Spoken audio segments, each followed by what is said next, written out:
The wind rolled across the plains like a living thing, bending dry grass and carrying dust through the fading light of evening. Jacob Hale had seen storms before, the kind that swallowed the horizon and made the world feel smaller than it was.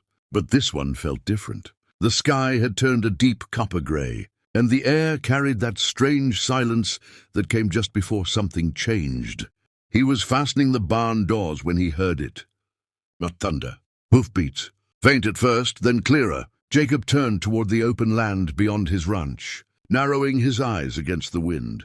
Through the curtain of dust, a shape began to form, a rider pushing forward against the storm. The horse staggered with exhaustion, its head low, its sides heaving, and on its back sat a woman. She rode with quiet strength, her posture steady despite the chaos around her. Her dark braided hair lashed in the wind, and her buckskin clothing was torn at the edges, marked by travel and hardship.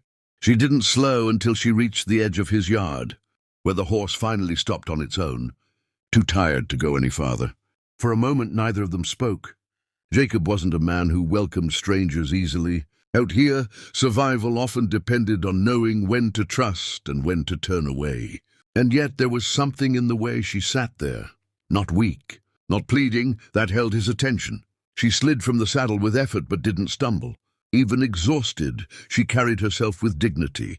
"I need shelter for one night," she said. Her voice was calm, steady, not a request made in fear, but in quiet resolve. Jacob studied her carefully. She didn't explain where she came from.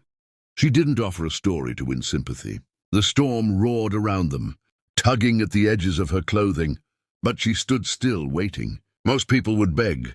She did not. After a long moment, Jacob stepped aside and gestured toward the barn. Inside, he gave her a place near the fire and water for her horse.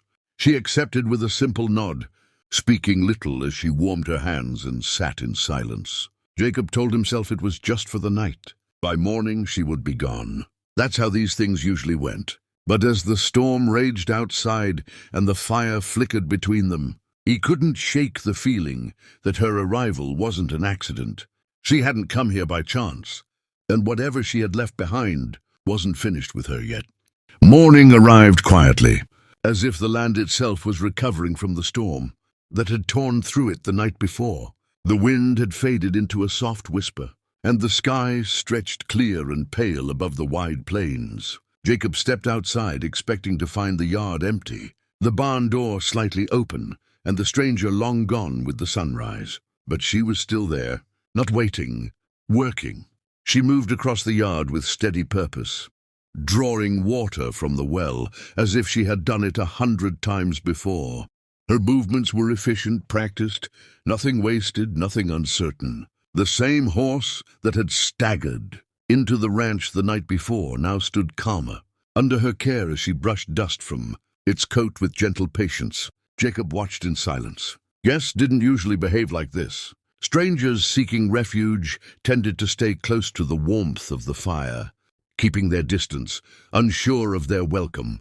But she moved through the ranch without hesitation, not like someone claiming it, but like someone who understood hard work was the only way to earn her place, even for a short time. By midday, she had repaired a loose strap on a saddle and soothed one of Jacob's more restless horses, the one that trusted no one and snapped at unfamiliar hands. Yet with her, the animal grew still, its tension fading under her calm presence. It wasn't helplessness that had brought her here.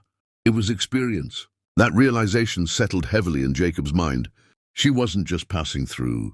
She was surviving. The truth came later, as the sun dipped low and the warmth of evening returned. They sat outside, the quiet stretching between them, until she finally spoke. Her voice steady, but carrying a weight that hadn't been there before. Her people had been attacked. Raiders had come in the night, fast, merciless, leaving nothing behind but ashes and silence. Homes burned, families scattered. Those who survived had fled in every direction. She had lost everything, and the men responsible weren't finished. They were searching, not for revenge. For her, because she carried something they wanted. Jacob felt the air shift around him as her words settled into the space between them. The ranch had always been a place of solitude. far removed from the violence of men and their greed. But now that distance felt smaller. This wasn't about one night of shelter anymore. The danger hadn't ended with the storm. It had followed her across the plains, and now it had arrived at his door. The night settled slowly over the ranch, bringing with it a silence that felt heavier than usual. The kind of silence that didn't bring peace, only warning. The moon hung low above the plains, casting pale light across the open land, and for a while everything seemed still. Then the dog began to growl, low at first. Jacob looked up from where he stood near the fence line. The sound wasn't fear, it was recognition. The animal's ears were fixed toward the horizon, its body stiff with tension. She heard it too. By the time Jacob turned toward the house, she was already outside, standing in the yard with quiet focus. She didn't ask questions. She didn't look surprised. She simply watched the distance. And then he saw them, shadows moving where the land met the sky.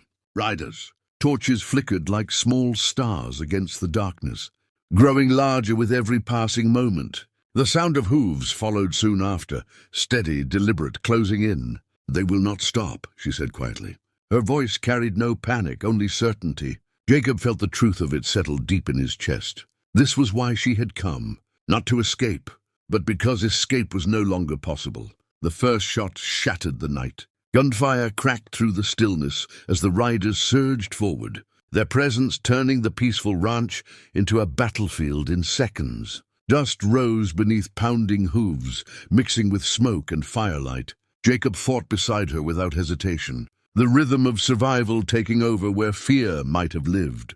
But it was her that caught his attention. She moved with precision, calm in the chaos, her actions sharp and purposeful. This wasn't desperation. This was someone who had faced loss and chosen to keep standing. She didn't fight like someone trying to survive the moment. She fought like someone who refused to lose again.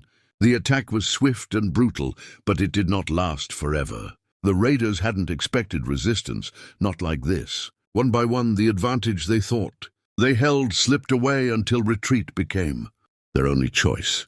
And just as quickly as they had come, they vanished back into the night. Silence returned, broken only by the fading sound of hooves disappearing into the distance. Dawn came slowly after. The first light revealed the stillness left behind.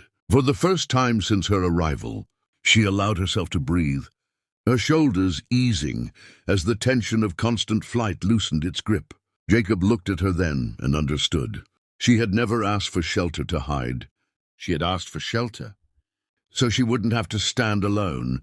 The days after the attack passed with an unfamiliar quiet, the kind that followed chaos, not empty, but filled with the slow return of breath and balance. Jacob expected her to leave once the danger had faded. It would have made sense. She had come for safety, and now the threat had been driven away. But she stayed, not out of fear, and not because she had nowhere else to go. She stayed because something had changed. At first it was simple things, helping repair the broken fence where the riders had pushed through, gathering scattered tools from the yard, tending to the horses with the same steady patience she had shown. Since the morning after the storm, there was no discussion about it, no agreement spoken aloud. She simply worked alongside him as though the land mattered to her now. Jacob found himself watching the quiet rhythm they began to share. Mornings filled with the sound of hammers and moving wood. Afternoons spent clearing, debris left behind by the night that had nearly taken everything. Evenings where words weren't necessary. The silence between them no longer uncertain, but calm. She wasn't a guest anymore, and she wasn't someone waiting to leave. She planted new life where the ground had been scarred by hooves and fire, pressing seeds into the soil with care that spoke of hope rather than survival. Jacob noticed the difference in her, the way her eyes no longer searched the horizon for danger with every passing moment. For the first time, she was not preparing to run. One evening, as the sun lowered into a warm blaze of gold and red, they stood near the fence line they had rebuilt together. The land stretched wide and open before them, unchanged in its vastness, yet somehow different, stronger. Whole again? Jacob realized then that the night she arrived had never truly been about shelter. She had come carrying loss, hunted by forces that had taken everything she once knew. But somewhere between the storm and the battle that followed, something else had taken root.